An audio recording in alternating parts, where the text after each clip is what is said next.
Hello বন্ধুরা, নতুন একটি ভিডিওতে তোমাদের স্বাগতম। তেঁতুল পাতা ধারাবাহিকের আজকের পর্বে যা ঘটেছে, ভাইয়াজির মেয়ের সাথে ঋষির বিয়ে ঠিক করেছে কোনো মতে ঋষি রানা। এই বিয়েতে ঋষি বলে এই সবটা হচ্ছে রানার জন্য, দেখছিস তো রিজু। রিজু বলে মেজিদা ভাই তুই চিন্তা করিস না, দেখ ভালো কিছুই হবে। এদিকে ঝিল্লি অনেক চিন্তা করতে থাকে যে বাচ্চাগুলোর সাথে এই মেয়ে মিশতে পারবে কিনা। ঝিল্লি ভাইয়াজির মেয়ের সাথে কথা বলতে গেলে ঝিল্লিকে অপমান করে।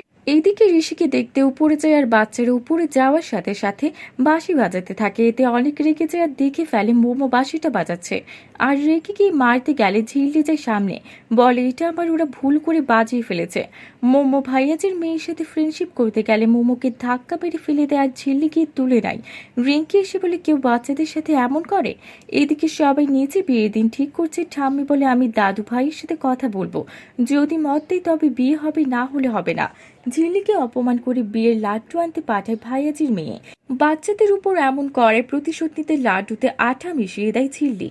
কি হবে এবার সবটা জানতে সাথে থাকো। ধন্যবাদ।